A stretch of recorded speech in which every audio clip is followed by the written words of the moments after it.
1º de abril vai ter palestra, tá? Que me disseram ali, me perguntaram, você só é uma pegadinha? Não é, a gente vai ter o evento hoje e amanhã, então vim aqui só para dar boas-vindas para vocês. É o primeiro evento do curso aí que de todas as atividades estão sendo programadas para os 18 anos de aniversário do curso. É uma programação bastante intensa, como sempre, mas também muito bacana. A gente vai ter aí pessoas que vão trazer uma perspectiva sobre o que está acontecendo no mundo, convidados internacionais, pessoas com bastante projeção, não só na mídia, mas na academia, para a gente entender o que está acontecendo nesse mundo que vocês estão acompanhando. Tem muita coisa, tem muita mudança estrutural e também questões muita turbulência. Mas também tem muita coisa legal que está acontecendo, então vocês também vão ter essa oportunidade. Eu vim aqui, eu disse que ia falar só rapidamente, mas antes de mais nada, queria que vocês dessem uma salva de palmas para dois professores que organizaram esse evento, que é o professor Fábio e a professora Natalia.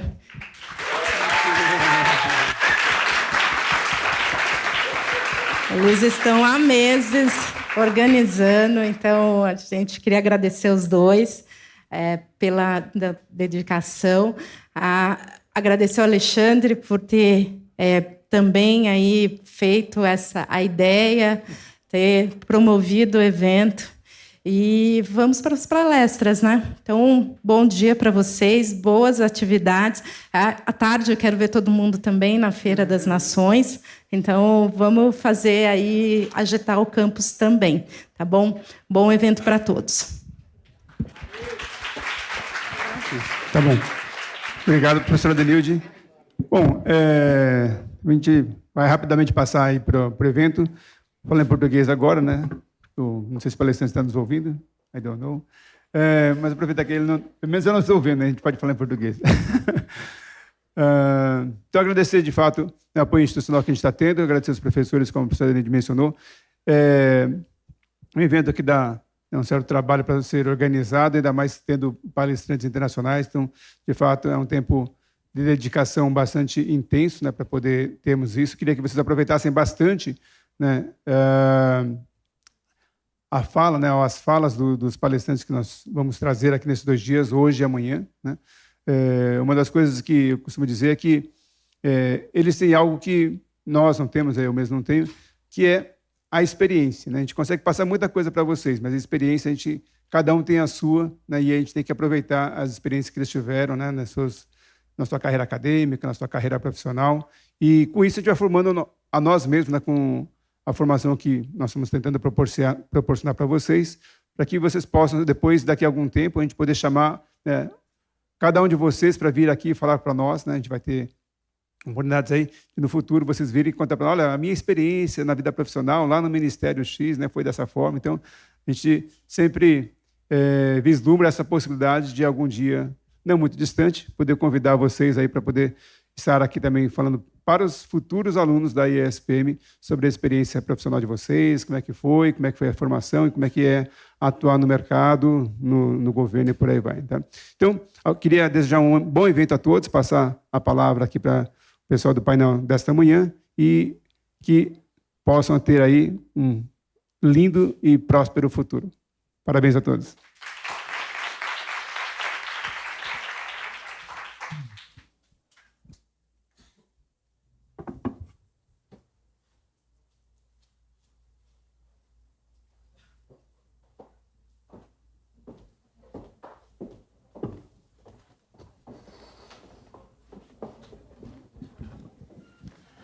So, good morning. I'm not sure if he's here, Mr. Yanis Varoufakis. Pessoal, vocês podem projetar ele aqui? I'm here. I don't know if you can hear me, but I'm here. Hi, good morning. Thank you very much. I am Natalia Fingermann, the one who was talking to you. And here is my friend and colleague, Tamya. And Tamya will introduce you. And thank you so much for accepting our invitation. You're welcome. You're welcome. My pleasure. Thank you, Natalia. It's such a pleasure to be here. Thank you for the invitation. And I would also like to say thank you to Fabio, who both Natalia and Fabio invited me today, and they are the ones responsible for this panel.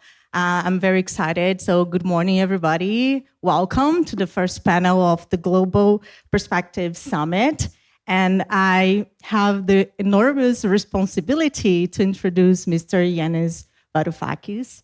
I'm excited to introduce him as our first speaker of the day. Many of you may have heard of Mr. Yanis Varoufakis, but let me tell you a little bit more about him. Yanis Varoufakis is not only a former Greek Minister of Finance, but also a well-respected economist and author. He has spent a lot of time studying the challenges we face in our world today, and his ideas encourage us to think differently about important issues. He leads the European Realistic Disobedience Front in Greece and is co-founder of the Pan-European movement, DM25, as well as the Progressive International. His latest book, Techno-Feudalism, What Killed Capitalism, tells us about how our economy works and what has led to our current global challenges. Today, he will be sharing his insights with us, and I'm sure his talk will spark important discussions for our students, colleagues, and professors at ESPM. So let's give a warm welcome and a round of applause to Mr. Yanis Varoufakis. Thank you so much.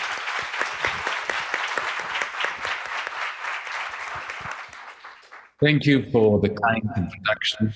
Thank you for all of you for being here.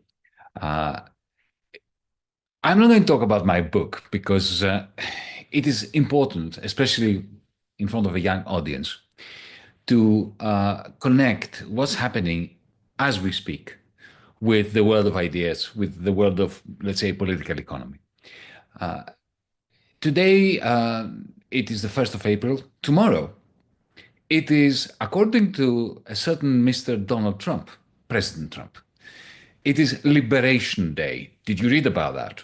Tomorrow, he's going to be unleashing his tariffs on an unsuspecting or maybe suspecting world. And that will, this is his narrative, is it not? Going to liberate the United States from the shackles, from the chains of dependence on the rest of the world. The tariffs that he's going to be slapping on Brazil, on Europe, on China, on Canada, on Mexico, and so on, are part and parcel of this attempt to rejig the world economy. Look, I started off in a rather jovial manner, but now I'm going to turn to analysis and particularly to history in order to illuminate, for your edification, I hope, what is happening in the United States and what Trump is up to. In so doing, I will do that which every academic, and I'm speaking to you as an academic now, not only as a politician, every academic should do. That is, give not the benefit of the doubt, but the best chance to one's political and theoretical opponent. In other words, do not dismiss them, try to find the strengths in their argument, and then try to answer the question, so why is that argument not strong enough from where you're standing? Okay, having said all this, allow me to quote the following. My philosophy, said a man who happens to be the United States Minister of Finance or Treasury Secretary. The US Treasury Secretary said the following to his president, and I quote here. I've got it here in front of me on a piece of paper. My philosophy, Mr. President, this is an American finance minister telling his president. My philosophy, Mr. President, you have to excuse me, by the way, I will use words that come straight out of the mouth of the US Treasury Secretary, right? So excuse my French, as they say. My philosophy, Mr. President, is that all foreigners are out to screw us, and it is our job to screw them first. Those were the words of the US Treasury Secretary, words with which he convinced America's president to deliver a gigantic shock to the global economy. And what was the aim of this gigantic shock? Well, in the words of one of the president's men, the objective was, and here I quote, not my words, trigger, to precipitate, a controlled disintegration of the world economy. I shall repeat that phrase. A controlled disintegration of the world economy was the purpose. Now, these were not words spoken by the present US Treasury Secretary or members of President Trump's team, and it wasn't President Trump that these words were addressed towards. This is not what made his mind up to unleash upon the rest of the world Liberation Day, which is coming tomorrow.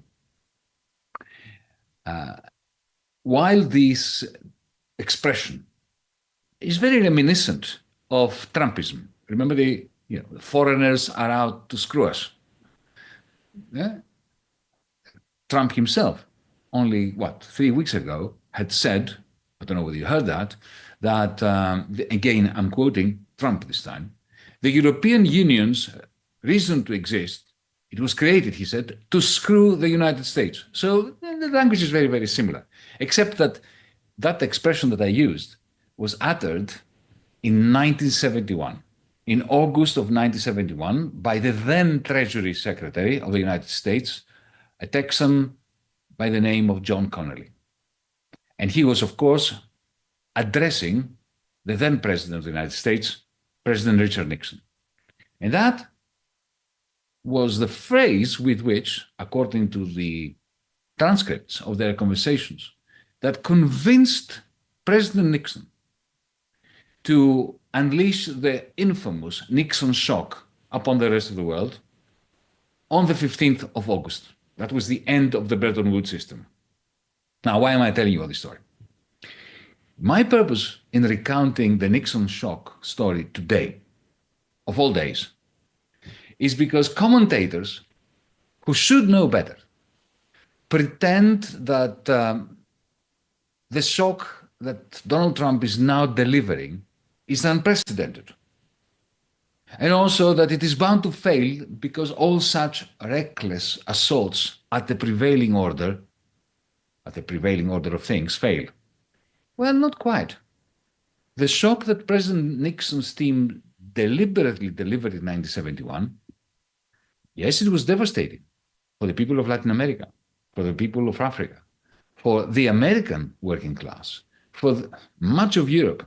And yet, the Nixon shock that was delivered in 1971 achieved the main long-term objective that Nixon's team had in mind. And it was not that they didn't know that it would cause a great deal of devastation. They knew it. But for them, it was a small price to pay to achieve their objective. And what was their objective? Well, by 1971, the United States, which had exited the Second World War as the main creditor nation, the economy with great productive capacity as a result of the war economy, and also the only economy that was actually capable of generating very large net exports. It had the trade surplus. Well, the 1950s and 60s were ruled by the system of Bretton Woods that the Americans created as the only creditor nation at the Bretton Woods Conference. But that system was predicated on, it was built on the assumption that America would remain a surplus nation, a surplus country, that it would have a large trade surplus. by the mid-60s, late 60s, that trade surplus had gone. So by 1971, America was a deficit country. So the question was, what happens to its hegemony? Because in every historical example or precedent, it was the case, was it not, that a hegemon, an imperial power, a large player in international affairs, when they went from being a surplus country to being a deficit country, their hegemony collapsed from the Roman Empire onwards. The British Empire, before that, the Dutch Empire, the Spanish Empire, the Portuguese Empire, whenever they went into a deficit, eventually they withered and died as hegemons. So what was the objective of the Nixon shock? It was to grow the American hegemony, listen to this, in proportion to America's deficits.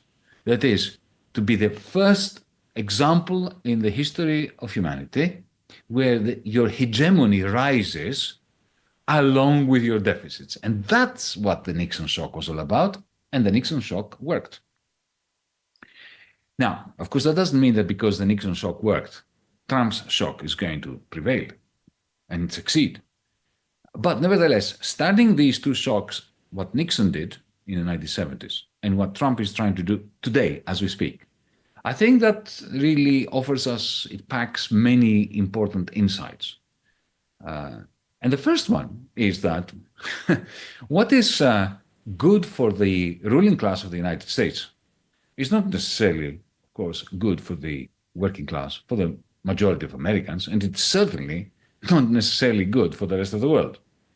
And you know, you don't have to listen to me or believe me when I say that, because it was articulated with brilliant clarity by one of the smartest advisors of Richard Nixon back then, during the Nixon shock, a man who played a key role in convincing John Connally, the US Treasury Secretary at the time, to convince President Nixon to deliver that inordinate shock upon an unsuspecting world on the 15th of August 1971. This man played a very important role since then. A few years later, in 1978, the same man, I'll give you his name in a bit, delivered a speech, an academic lecture at the University of Warwick in England. It was actually on the 9th of November 1978. And he told his audience of academics and students like you, a similar lecture to this, the following, and I'm going to quote him. He said, "It is tempting to look at the market as an impartial arbiter, But, he added, balancing the requirements, on the one hand, of a stable international system against the desirability of retaining freedom of action for national policy, the United States has opted for the latter." Let me repeat this in my own words. He was saying, we had a choice. The United States had a choice. Either we maintain a stable international system, or we retain our own freedom to do what is in our interest, in the interest of the US government and of the people, the ruling class around it. Now, this was amazing honesty on his behalf. And he was delivering this speech to the University of Warwick audience. And then just to make sure that they understand entirely what he means, that their purpose, the purpose of the Nixon shock, was to undermine essentially the international order, and in so doing, to bring down, to eradicate all the assumptions on which Western Europe at the time and Japan had erected their post-war economic miracles. He added that killer of a phrase. He said, "A controlled disintegration of the world economy is our legitimate objective," that is, the Americans' legitimate objective for the 1980s. Remember, this was being said in 1978. Now, who was this man who played a crucial role in 1971 in getting Connolly to get Nixon to deliver the Nixon shock, and which later made that lecture, that statement in Britain. His name is Paul Volcker. He was a banker in the 1960s. He was one of the advisors of Henry Kissinger and John Connolly and Richard Nixon. And 10 months after he delivered that speech in Warwick, in which he was effectively announcing that the United States was in the business of delivering a major shock to the rest of the world to achieve the controlled disintegration of the world economy, this man becomes the chairman of the Central Bank of the United States, the famed Federal Reserve, or for short, the Fed. Immediately after he took over the Central Bank of the United States interest rates doubled and then trebled by 1981. The controlled disintegration of the world economy, which had started with Nixon in 1971, was taking a new turn after the hitherto stable exchange rates were blown up. Now, under Paul Volcker, the Federal Reserve was completing the Nixon shock with interest rate hikes far more devastating than anything, I hope, I'm not entirely sure, but I suspect, far more devastating than what Donald Trump is going to achieve tomorrow with his tariffs. So let me recap before proceeding. If Trump is seriously aiming at the controlled disintegration of the world economy by delivering a devastating blow at the prevailing order, including financial markets like Wall Street and the monetary system, well, he's not the first president to be doing so.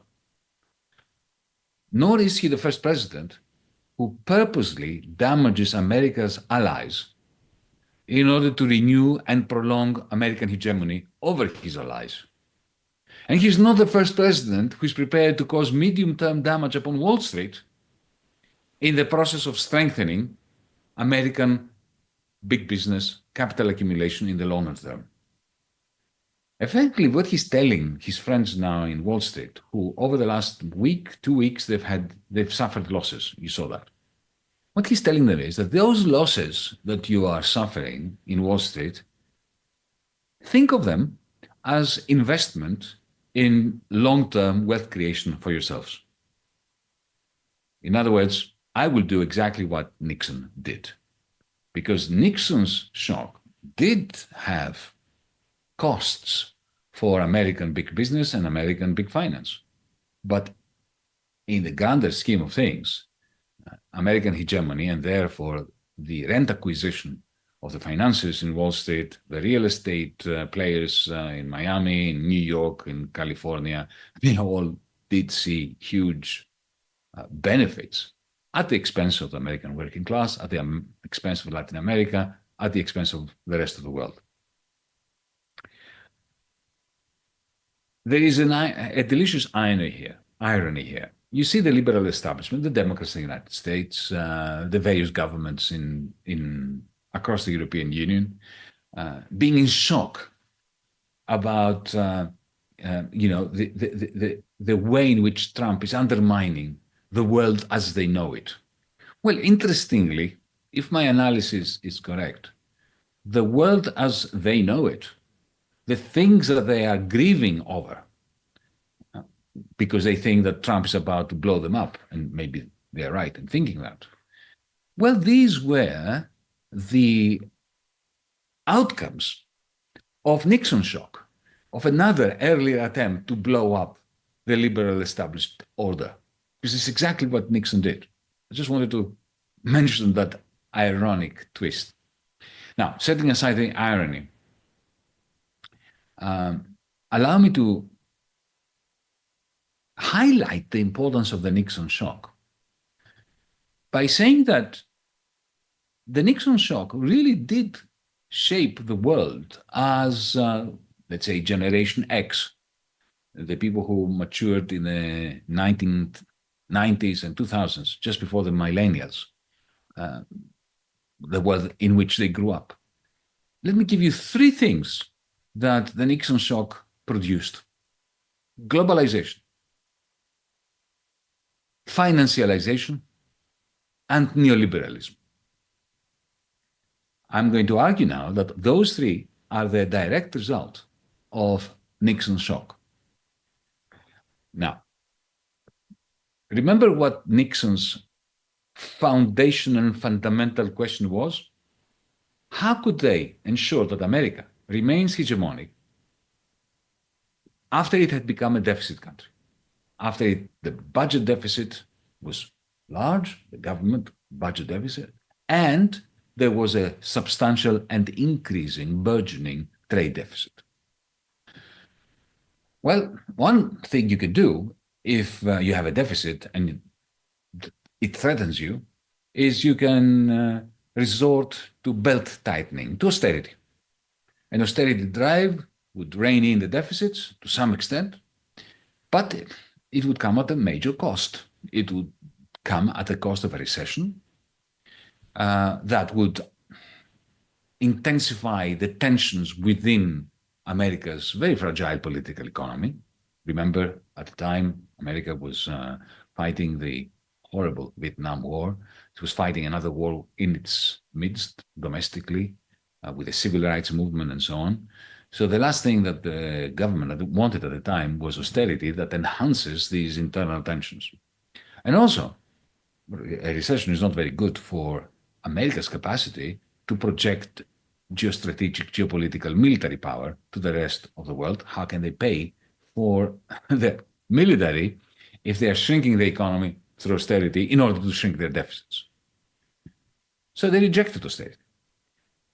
What was the alternative? The only other alternative they could think of was to do the opposite of belt tightening, to boost the American trade deficit. Instead of shrinking it, to make it larger.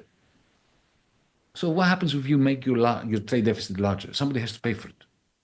Well, the answer that Nixon, Volcker, Kissinger, Connally gave, that team that were behind the Nixon shock, was startling.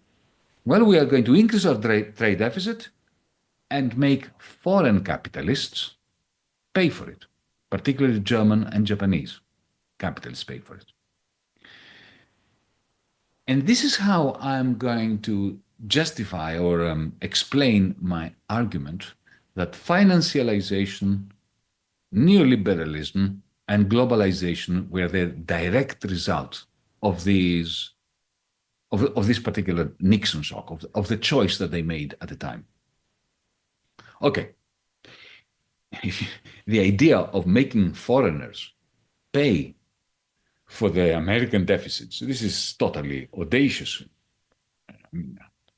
It was a very radical idea at the time. How could it be done?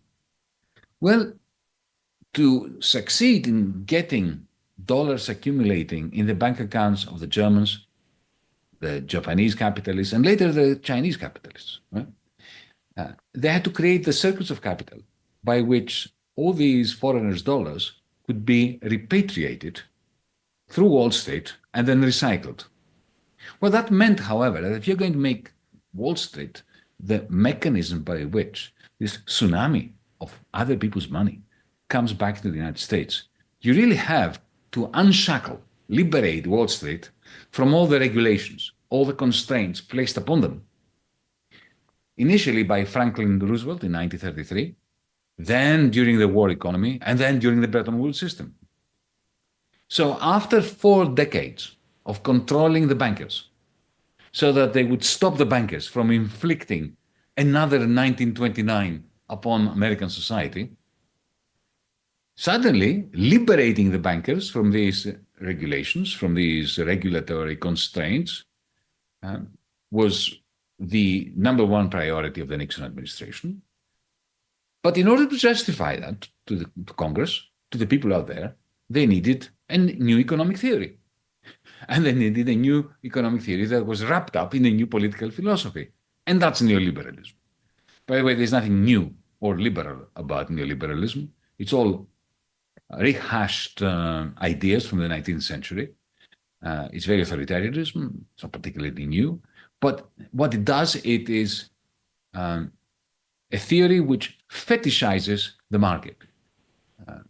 Speaking from a political economy perspective, Adam Smith celebrated the free market, as we know from his famous book, The Wealth of Nations, but only as a mechanism, only as a tool, as a machine, as an instrument, a means to an end. What was the means, the machinery of the market? What was the end? Human endeavor, human welfare. But neoliberals went much further. They worship the market as a divinity. And that was important in the process of saying, oh, well, the market always knows best, even when it messes up. That was an important ideology in the 1970s to unshackle, to liberate Wall Street. Now, with neoliberalism providing the ideological and pseudo-scientific cover, suddenly the bankers of Wall Street found themselves with billions every day of foreigners' dollars, that money that was coming from Europe and from Asia into Wall Street, and they had, they could play with this money in a deregulated environment where they were allowed to go nuts, to do whatever they pleased because of the deregulation of the banking sector. So what was the result of that? Financialization, the creation of all these derivatives markets and so on, which were effectively betting using other people's money. So do you see my train of thinking? The need to get foreigners to pay for American deficits was the need to liberate the financiers. That required an ideology. That was neoliberalism. Under that neoliberal ideological cloak, the bankers did what was asked of them. They recycled other people's dollars. And in the process, of course, if you give billions to a banker every day to play with, they will find ways of making it grow by taking bets. That's financialization.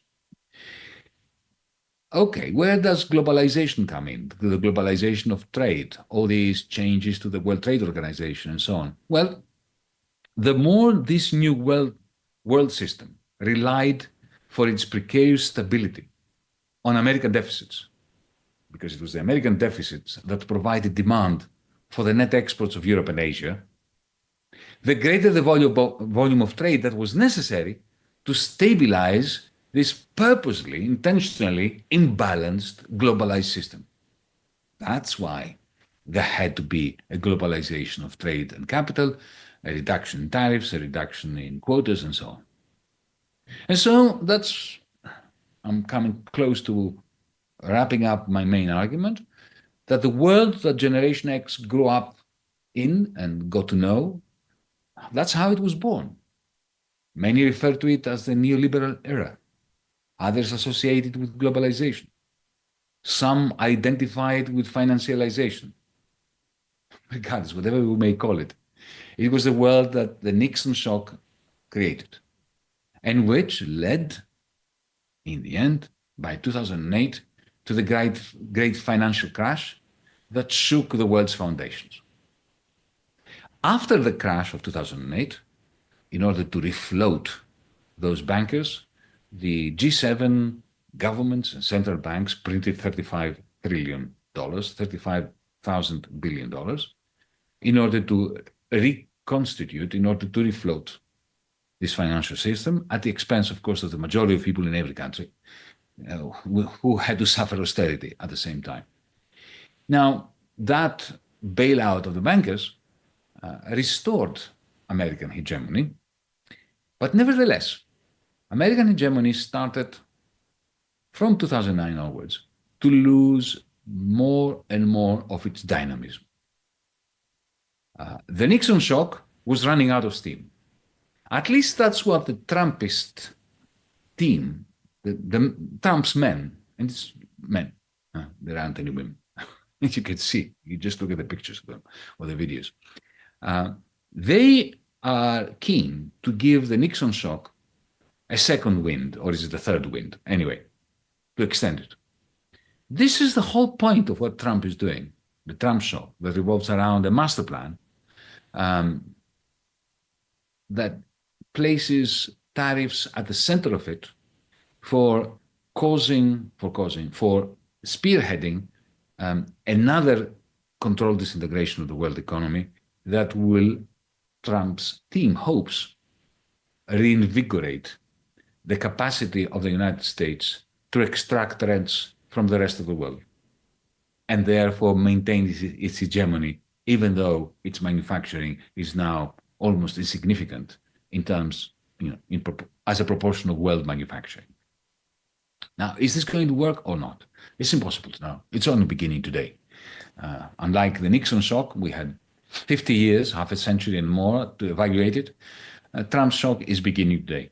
And it would be senseless of me to try to speculate as to exactly how it will pan out. All I will have to say is, having studied the plan, the master plan, the blueprints of Trump's team, they are not inane.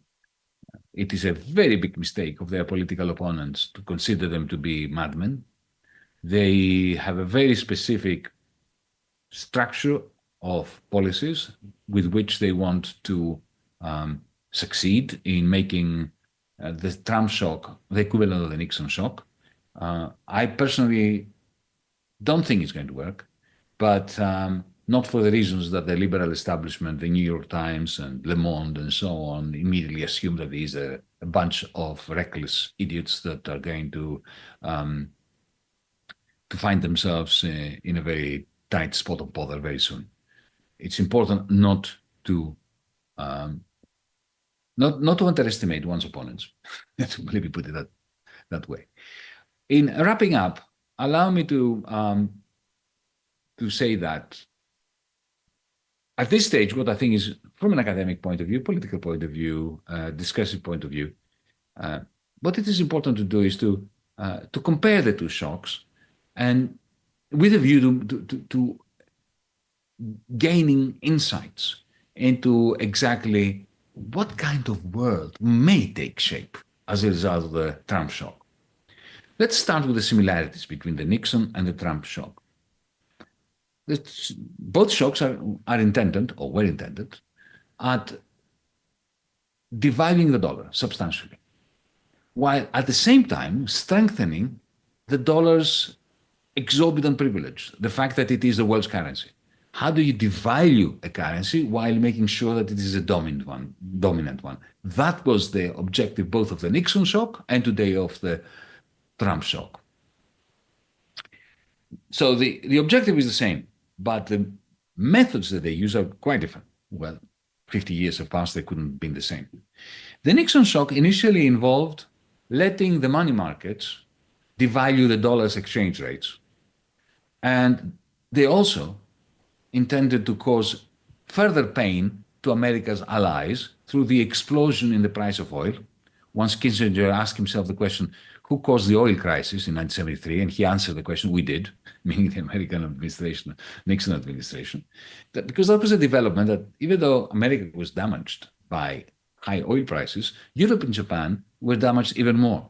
And that gave the United States a comparative advantage. Trump is taking a small leaf out of Nixon's book regarding oil prices. The secondary sanctions that he is threatening Venezuela with, and everyone who is dealing with in Venezuelan oil, the same with Iran, possibly Russia. If you just set aside the geopolitical and political and the ideological aspect of this, sorry about that, it's the real reason for these sanctions is essentially to boost the price of oil in the same way that Nixon was planning to boost the price of oil. But the main difference between Nixon and the Nixon era shock and this one under Trump is Trump's reliance on tariffs. Now, it seems to me that what he's trying to do with tariffs is what Nixon's team, especially Paul Volcker, tried to do with those tremendous, very large increases in interest rates. One thing we can tell at this early phase of the Trump shock is that a lot is going to depend on whether it has staying power. Nixon left office in disrepute, as we know. He was effectively kicked out or resigned before he was being impeached. But the team that he had in place continued to be in government, even though the Democrats won. Think about it. The Democrat President Carter, very nice man, compared to Nixon or to Trump for that matter, who did he appoint to the Federal Reserve? Paul Volcker. And then Reagan comes in, and the policy of the Nixon shock continues. So the question is the Trump shock going to have staying power? Will it outlive Donald Trump? Because Donald Trump is here today, gone tomorrow at some point. Will another administration, especially if it's a Democratic one, continue along the lines of the Trump shock? Most people will say, oh, come on, that will never happen because today bipartisanship is lost in the United States. But not so sure. And let's not rush to conclusions, because who would have thought that after Trump lost to Biden would continue Trump's policies vis-a-vis tariffs against China and the new Cold War against China? Okay, it's very early for this speculation to continue, but it is tempting and useful to try to imagine the world in, let's say, 8 years from now, if the Trump shock is anything like the success of the Nixon shock. And allow me to conclude by asking, rhetorically asking, and then I'll try to answer them briefly, the question, okay, given that financialization, neoliberalism, and globalization were the outcomes of the Nixon shock, how will the Trump shock, if it succeeds, change that? Well, let's start with financialization. Financialization, I'll repeat it. Financialization, Wall Street style, is going to come under enormous press as Silicon Valley and what I call the rise of these techno-feudal lords with this new form of capital which they own, which I call cloud capital, what lives inside your phone, which is not like any other capital we had in the history of humanity, because it's not a produced means of production, unlike a tractor or an industrial robot. It's a produced means of modifying your behavior and mine, of behavioral modification. They want the Silicon Valley techno-feudal lords, people like Peter Thiel, like the Googles of the world, like Jeff Bezos, Elon Musk as well, of course. They want to take over from Wall Street the monopoly of financial rents. And the clash between Wall Street and Silicon Valley is going to be gigantic. By the way, this is a clash that doesn't exist in China, where Chinese big tech and big finance are working seamlessly together. One reason why China has the upper hand over the United States, but that's another large discussion to have, or long discussion. Secondly, neoliberalism. What's going to happen to neoliberalism? Already it's gone. Austerity is now becoming a thing of the past. In the United States, of course, it never was really, because especially Republicans don't mind spending zillions as long as it is spent on their own people and not the working class. But now you see military Keynesianism rising up across Europe. Neoliberalism is already being replaced at the political philosophy level by the tech authoritarianism of the neo-reactionaries, people like Peter Thiel, who came out very clearly, this is Peter Thiel of Palantir fame, who comes out along with Elon Musk and says that freedom and democracy are no longer compatible. And that brings them to the conclusion that what we need is fascism, a kind of tech fascism or tech authoritarianism or Neoplatonism. So neoliberalism is gone and is being replaced by this kind of tech lordship, if you want. I just coined this term. I call it tech lordship. And finally, globalization.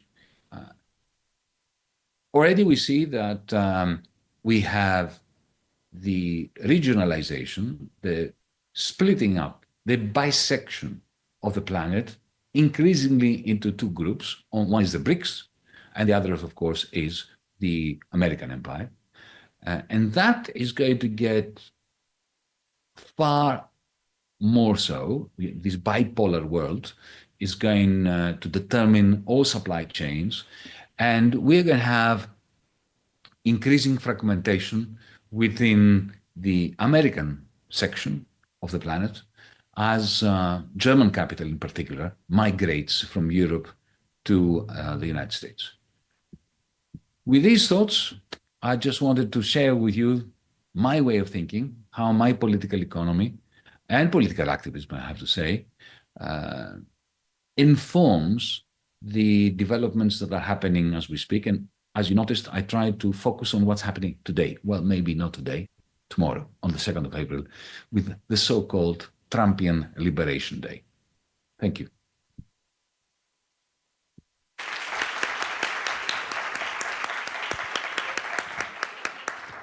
Thank you so much, Mr. Varoufakis. It was such an interesting and thought-provoking analysis, looking to the past in order to understand what we are facing nowadays. I'm pretty sure that all the students, colleagues, and professors here at ESPM are thrilled by your talk, and we are excited to have the chance and the opportunity to discuss a little bit more in the questions and answers part of this session. But before that, I will kindly invite my colleague and friend, Natalia Fingermann. She's a professor here at ESPM with a vast analysis and expertise in international politics. And she will make comments and address a couple of questions based on your presentation today and based, of course, in your books and past conversations. So thank you so much for your time. And Natalia? Okay, thank you, Tammy. And thank you so much, Varoufakis. I read all your book, so congratulations. I really enjoyed reading. And I do recommend to all my students, I know your book's coming out in Portuguese. So I read in English, and I think you do something that's very hard to do, which is, talk about a huge transformation in economy and the global economy in a very easy way. So I think anyone, who is not, an economic or it doesn't study economic, it's going to be able to understand your book. So I think it's a very, I think that's very important and more important today because people are getting lazy to read things that are very hard to understand. So, and you are able to captivate the reader. And I was very excited about the reading.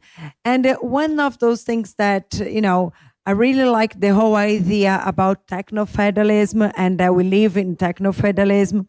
And then, now we have this government, Trump's government, where we are talking about it. And one of the main important actors in his government is Elon Musk, which is one of the guys who increased his own wealth a lot after 2008, and is one of the lords of tech companies, and who is kind of like bringing up this new ideology to the world, which is gonna end with neoliberalism, and it wants to implement this new ideology of tech authoritarianism, or could I say neo-fascism?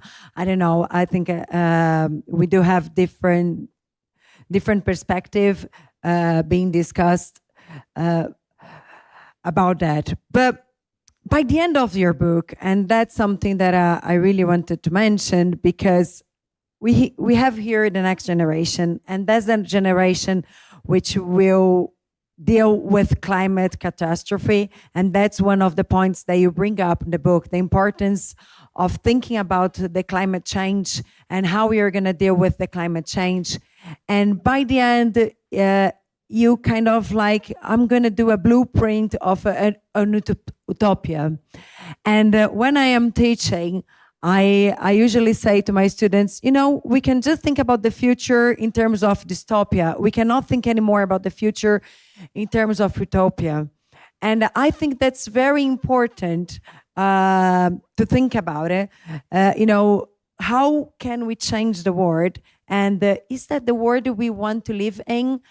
We would like to live in a world where, some tech companies run everyone, and we have become serfs of those tech companies.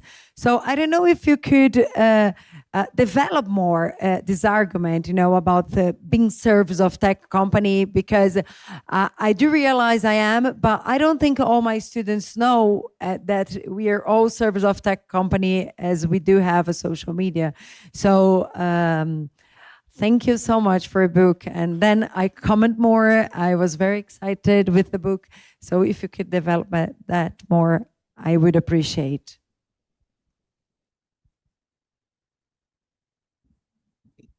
This isn't the first time that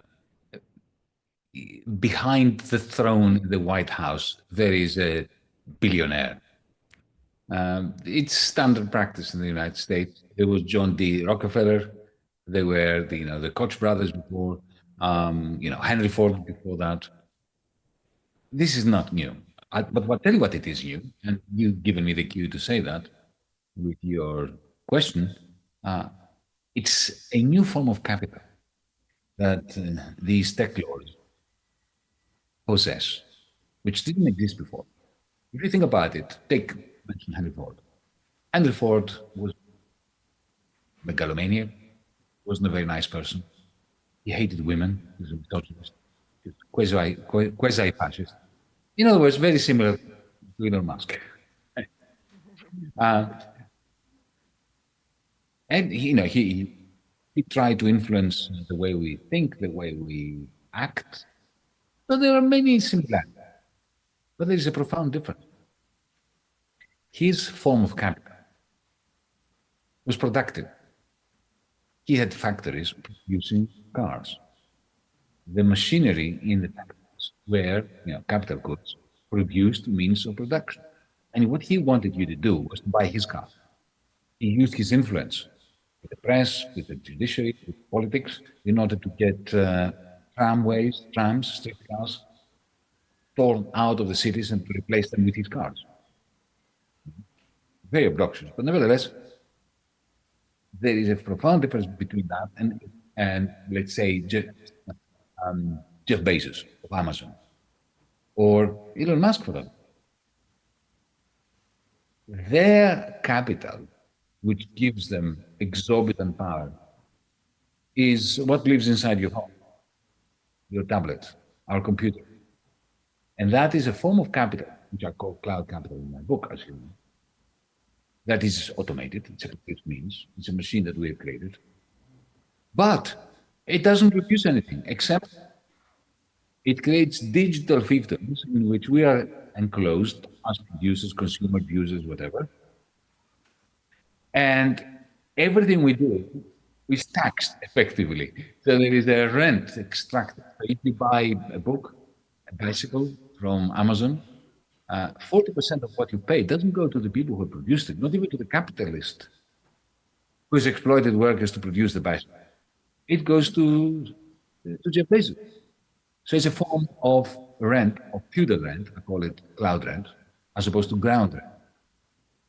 And owning that gives them direct access to your brain, to your mind, something that Henry Ford never had. So when Elon Musk enters the White House, he's playing catch-up because he's a man who started as a traditional capitalist. He made cars and he made rockets, very advanced, but nevertheless old-fashioned in the sense that they were old-fashioned kind of capital, or used old-fashioned capital goods. Then he bought Twitter because he realized that unless you own cloud capital, you are nothing. Twitter was a major acquisition. And now that he's entered the White House, that he's inside the White House, first thing he's done, under the guise of enhancing government efficiency and reducing the public spending, That's all a pretense. What really mattered was to harvest the data from the servers to train his AI, to improve his cloud capital, because that is what enhances his direct power over our brains. So what do we do about it? Well, the first thing we need to understand is that the problem is not the machine. In the same way that the problem with capital was not the steam engine, it wasn't the diesel engine, it wasn't the aeroplane, it wasn't the telegraph pole, but it was the social relations of production, which led to crisis upon crisis, wasted generations. Similarly today, the problem is not cloud capital. The problem is who owns cloud capital. So in my last chapter, as we mentioned, thank you for bringing it up, I try to convince my readers, there is an alternative. Now, of course, the alternative is technically is really very simple. Why have Airbnb, Uber? Why have applications of private banks? Why can't we have a publicly owned cloud capital that can do all that for us and return all the value to the producers, as opposed to extracting cloud rents and taking them to the Cayman Islands? So I'm trying to get, especially the younger readers, to imagine a world in which we own collectively cloud capital, which is collectively produced. Because every time you upload something on the internet, you are helping the reproduction of cloud capital. So if we are collectively producing it, why can't we collectively own it? But that, of course, is where democratic politics comes in. This is not a theoretical and an academic issue. Technically, it's very simple. So politically, it is a huge mountain to climb.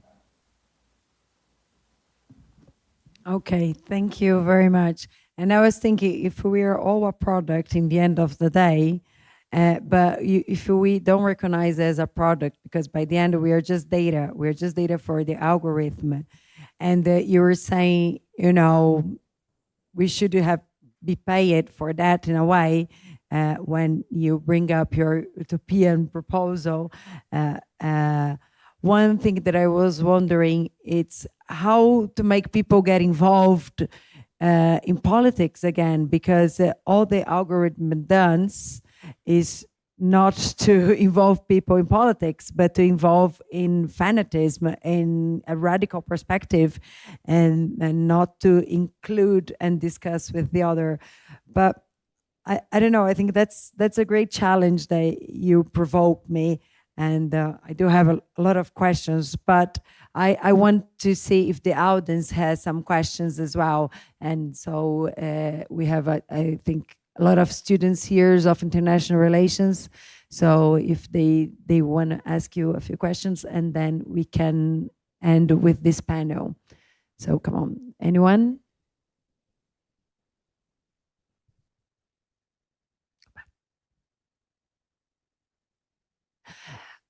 I think my colleague here has one. Back to me again. But as I told you, it was such an inspiring talk. And I was wondering, when you were comparing those two periods and talking a lot about Nixon shocks and nowadays, and makes me even more a believer in the way that we have to deal with academia, which is to look into the past in order to find potential alternatives to what has been going on nowadays. And regarding that, I was wondering, what are your thoughts about dissonant voices? How can we maybe analyze how was it back then in 1971? How was the opposition dealing with these mainstream ideas? And whether we can make some connection with the present day? If there is opposition, how is it in the United States nowadays? Can we think about it as an important factor to understand how the United States, how the Trump's administration is taking its decisions in order to attack the prevailing liberal order? Is that something that we should be looking at? And the media maybe should be taking more attention and giving more attention to this opposition and public opinion. As a matter of fact, we know it's an important player in the international politics. But I'm very curious to know what are your thoughts on this. So thank you again. Well, I talked about the way in which the Nixon shock created the neoliberal era. It brought neoliberalism in and made it dominant. It killed off all serious debate about economics, about politics. It replaced interesting debates between conservatives, Marxists, Keynesians, and so on with the mathematical model, which had a great merit, in the sense that you could spend a whole lifetime learning it without having any connection with really existing capitalism. Because the model was meant not to permit any mention of capitalism in it. It was a model that was beautiful mathematically, but didn't permit in it a labor market, money, or debt. Imagine if you have a model of the economy, of a capitalist economy, without money, debt, or labor in it, or the labor process. It was a very remarkable way of spending time very mathematically complex models, building up a whole career, maintaining and developing them, while having exactly nothing to say about really existing capitalism. It was a brilliant success story for those in power. And the result is that we have a whole generation of economists that are utterly incapable of understanding even what Trump is doing today. Trump's economists not bought this liberal neoclassical model, and they are effectively creating facts on the ground in the same way that Nixon did. Meanwhile, our capacity as political economists to react to that after 30 years of this collective idiocy has been depleted. And there's very little left except for, say from my perspective, except for some remaining Keynesians and Marxists who still have an understanding of how capitalism works. Now, you mentioned the liberal order. Do not make the mistake of thinking the liberal order, the New York Times, for instance, are liberal. They are really not interested in freedom. The liberal establishment is the very establishment that in 2008, 2009 bailed out the bankers. Barack Obama was elected with a promise, yes we can. Yes we can what? His promise was to put the financial genie back into the bottle, to take to task the financiers that destroyed the lives of 100 million Americans, okay, and help the victims of those bankers. And he did exactly the opposite. Within a month of being in the White House, he reversed reality. He reappointed people like Larry Summers and Tim Geithner, the bankers' mates, in order to bail out the bankers and impose austerity on the people who voted him in. So in a sense, Donald Trump is the product of Barack Obama. Trumpism is the bastard child, allow me this expression, of liberalism, which is another form of authoritarianism and another form of effectively class war against the many. Finally, let me say to your colleague that, okay, I can understand why my blueprint for how the world could be can be described as utopia. But you know what? I think there is something which is more utopic than this, something which is more utopian than that. And that is the expectation that we can lead as humanity, as a species, a sustained and sustainable life by any other means, by business as usual, through the continued exorbitant power of large corporations, big tech, the fossil fuel industry. This is driving us into an early grave as a species. So the idea that we could continue to live well under the present social relations of production, that's what utopia is. What I am proposing is far less utopic and far more realistic.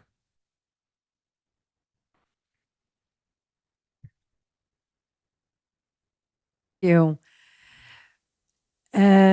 Yes, please. I think there is a student here and the professor.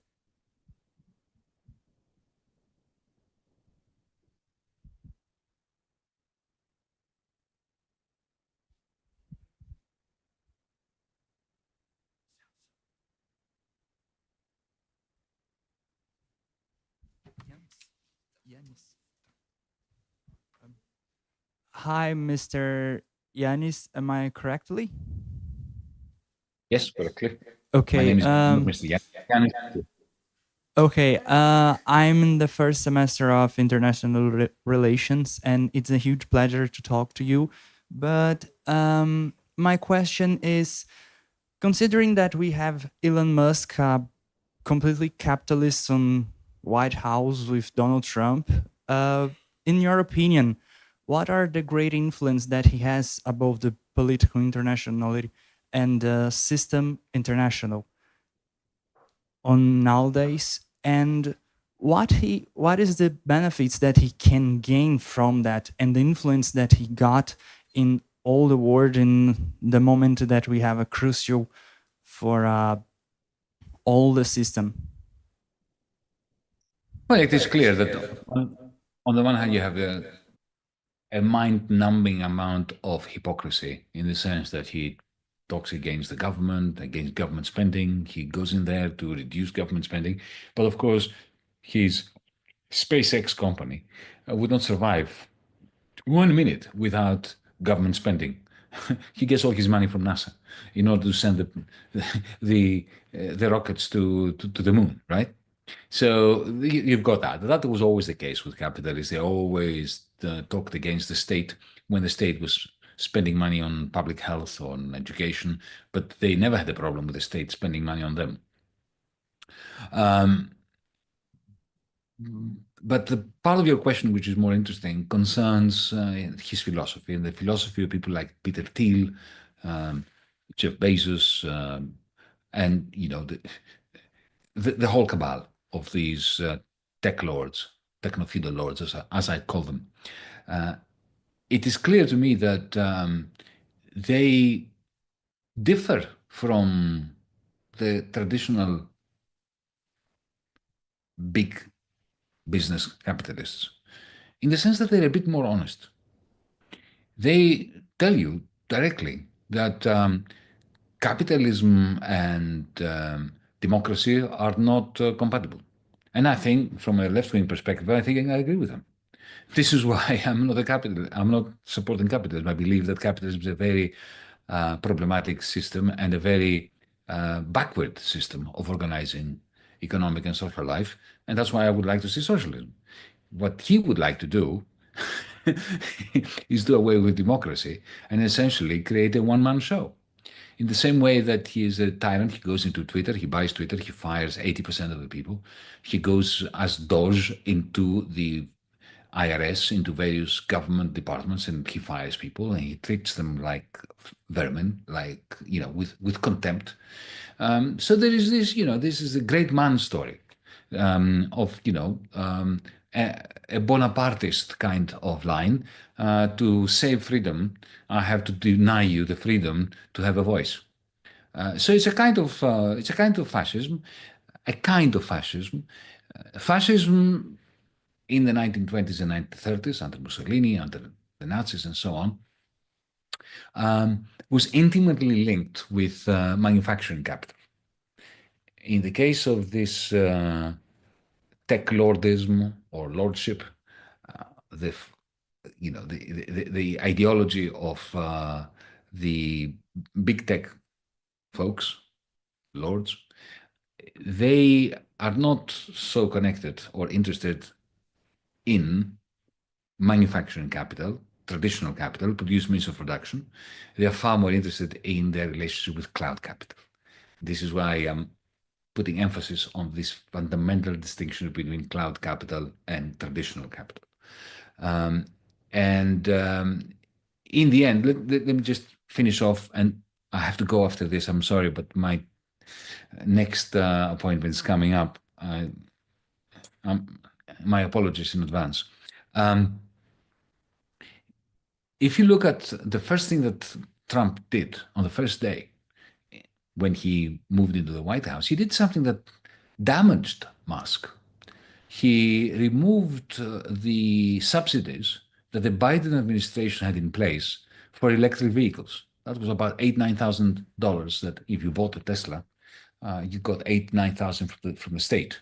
And that, of course, was a major boon for Tesla. Trump did away with that. And Musk didn't bat an eyelid. He didn't care. Because he's got other things in his mind. Because, harvesting the data on the servers and training his AI models enhances his cloud capital, and that enhances his capacity to extract cloud rents. So these are complicated personalities. It's not just, that we will take whatever we can. They are quite nuanced in the way in which they are appropriating exorbitant power over the rest of society.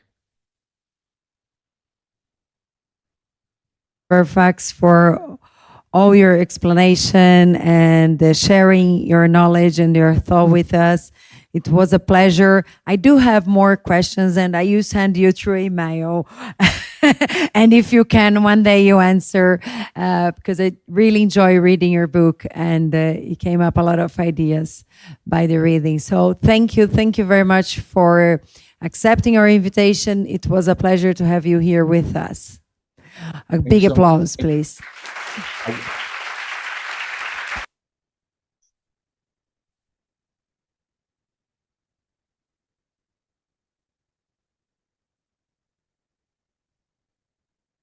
Bom, pessoal, acho que a gente encerra aqui, né, essa primeira parte da atividade. A gente vai fazer um intervalo e aí às 11 horas a gente volta. A gente vai ter uma lista de presença passando no segundo horário, tá? Então fiquem atentos a essa lista que vai ser considerada a chamada de vocês. Acredito que é isso, né? Obrigada. Obrigada, Tamya.